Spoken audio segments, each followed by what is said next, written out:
दोस्तों, सच्ची हिकायत और नसीहत की किताब से ये वाकया आपको बताया जा रहा है। एक साहब कहते हैं कि मैं हर जुमा को सुबह फजर की नमाज के बाद अपने वालिद साहब की कब्र पर जाया करता था और उनकी कब्र पर जाकर फातिहा खानी करता था और उसके बाद मैं वहीं से अपने काम की तरफ निकल जाया करता था। एक बार ऐसा हुआ कि मैं जुमे के रोज सुबह फजर की नमाज के बाद कब्रिस्तान गया। मैंने जैसे ही कब्रिस्तान में अपना पहला कदम रखा तो मैं बहुत ज्यादा हैरान और परेशान हो गया, क्योंकि उस दिन कब्रिस्तान में ऐसी खुशबू आ रही थी कि ऐसी खुशबू मैंने आज तक कभी नहीं सूंघा था और ना ही ऐसी महक मैंने उससे पहले महसूस किया था। आज मैंने उस नए खुशबू को कब्रिस्तान में महसूस किया था और उस खुशबू ने मुझे बेचैन कर दिया, क्योंकि वो खुशबू किसी भी तरह से इस दुनिया की खुशबू नहीं लग रही थी। खैर, उसके बाद मैं अपने वालिद साहब की कब्र पर पहुंचा और फातिहा खानी करने लगा। उसके बाद मैंने देखा कि मेरे वालिद साहब की कब्र के फासले पर एक नई कब्र बनी हुई है। उस पर ताज़ा फूल और नई चादर रखी हुई है। उससे अंदाज़ा लगाना मुश्किल नहीं था कि ये कब्र 2 या 3 दिन पहले ही तैयार की गई है।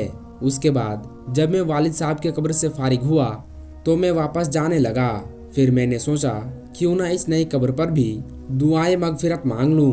ये सोचकर मैं उस नई कब्र की तरफ चल पड़ा और वहां जाकर मगफिरत की दुआ मांगने लगा।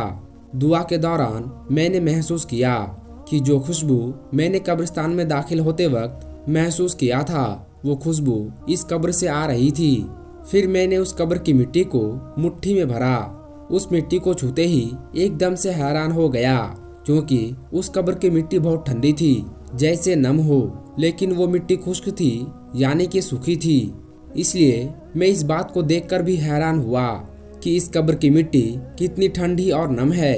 उसके बाद मैंने अपनी हैरत को अपने पास रखा और उस मिट्टी को वापस उसी कब्र में डाल दिया और अपने हाथ झाड़ते हुए वहां से चल पड़ा और वहीं से अपनी दुकान पर चला गया और दुकान खोलकर बैठ गया। उसके बाद मेरी दुकान पर जब पहला ग्राहक आया और उसने जो सामान मुझसे मांगा, मैंने उसे वो सामान दे दिया। जैसे ही मैंने उसे सामान दिया, तब वो कहने लगा कि भाई, आज तो खुशबू बड़ी कमाल की लगाए हुए हो। उसकी बात सुनकर मैं हैरान हुआ कि भाई, कैसी खुशबू? मैंने तो कोई खुशबू नहीं लगाई है, मेरे हाथों पर तो मिट्टी लगी हुई है, देखो। ये सुनकर वो ग्राहक कहने लगा, क्यों मजाक कर रहे हो भाई, आपने बहुत अच्छी खुशबू लगाई है, और वो भी ऐसी खुशबू कि मैंने इससे पहले कभी भी महसूस नहीं की। इतना कहते हुए वो ग्राहक वहां से चला गया। अब मैं पहले ही हैरान था, अब मैं उसकी बातों को सुनकर और भी हैरानगी में पड़ गया। सोचते सोचते जब मैं अपने हाथ को अपने नाक के करीब ले गया तो मैंने महसूस किया कि वही खुशबू है जो मेरे हाथों से आ रही है।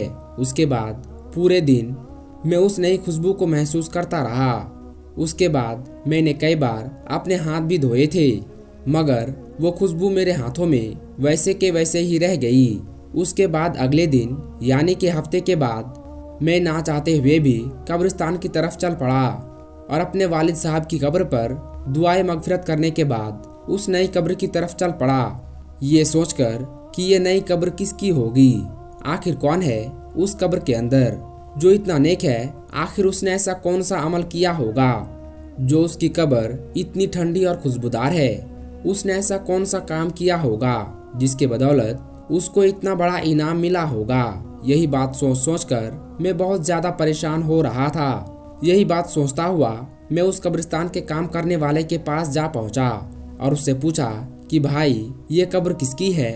तो उसने मुझे बताया कि साहब, ये कब्र एक औरत की है। ये जानकर मैं और ज्यादा हैरान हुआ और सोचने लगा कि भला उस औरत को ये शानदार मकाम किस तरह से मिला होगा। उसके बाद अगले दिन इतवार का दिन था। देर तक सोने की आदत होने के बावजूद भी मैं सुबह फजर की नमाज के वक्त उठ गया और सीधा कब्रिस्तान की तरफ रवाना हो गया।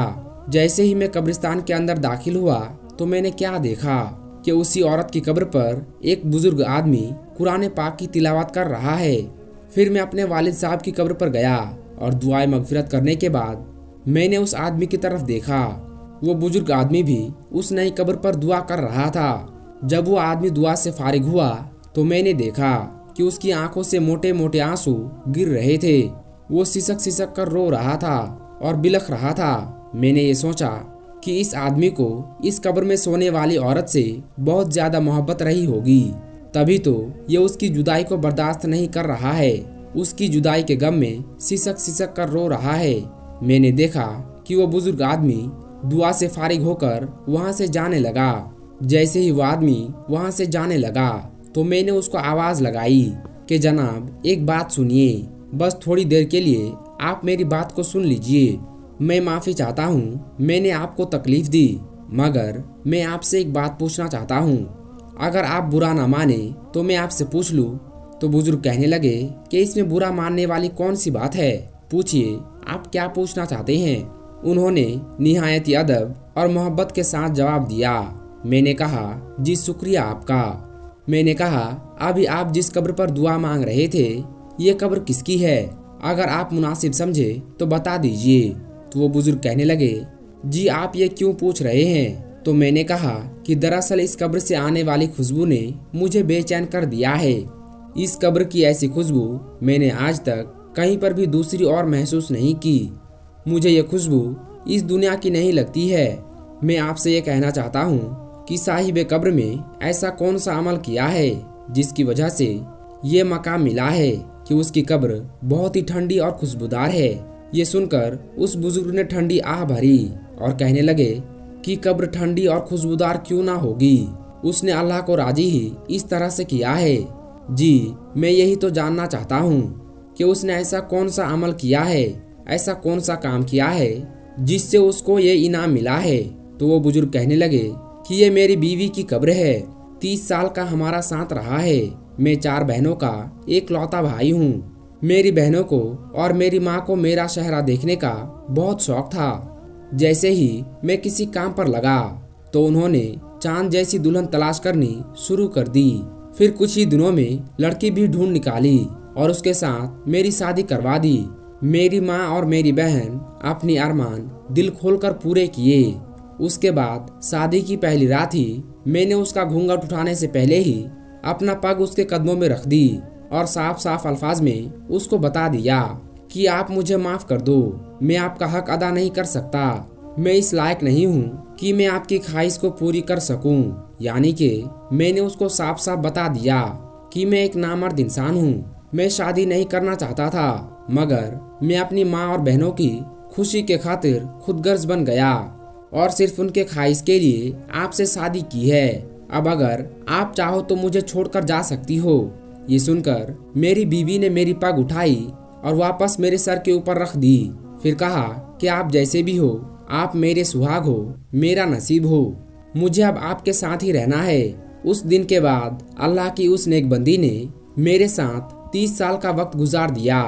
मेरे घर वालों की हर कड़वी बात को बर्दाश्त किया, बांझ होने के ताने सुने, मगर मेरा पर्दा रखा। अल्लाह कैसे उसकी कब्र को ठंडा और खुशबू ना करता, जिसने इस दुनिया में पाक और साफ जिंदगी गुजारी हो।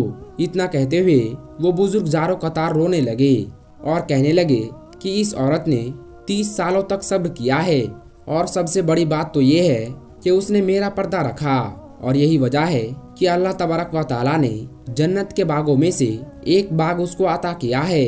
फिर वो बुजुर्ग कहने लगे, बस मैं आपसे यही बात कहना चाहता हूँ कि अगर किसी औरत से आप वफा चाहते हो तो उसको वक्त दो, उसको मोहब्बत दो, उसको भरोसा दो, और सबसे बड़ी बात उसे इज्जत दोगे तो वो आपके लिए जान दे देगी, मगर आपके साथ वो कभी बेवफाई नहीं करेगी। और ऐसी औरत जो सब्र करती है, अपने शौहर की खामियों को और कमियों को छुपाती है, ऐसी औरत का बहुत बड़ा मकाम होता है। प्यारे दोस्तों, अगर आपको ये वीडियो जरा सी भी पसंद आई हो तो इस वीडियो को एक लाइक करके चैनल को सब्सक्राइब जरूर कर लीजिएगा। ये वीडियो और ये वाकया आपको कैसी लगी नीचे कमेंट बॉक्स में जाकर जरूर कमेंट करें। आज की इस वीडियो में बस इतना ही। हम मिलेंगे आपको अगली वीडियो में। तब तक के लिए अस्सलामु अलैकुम, अल्लाह हाफिज।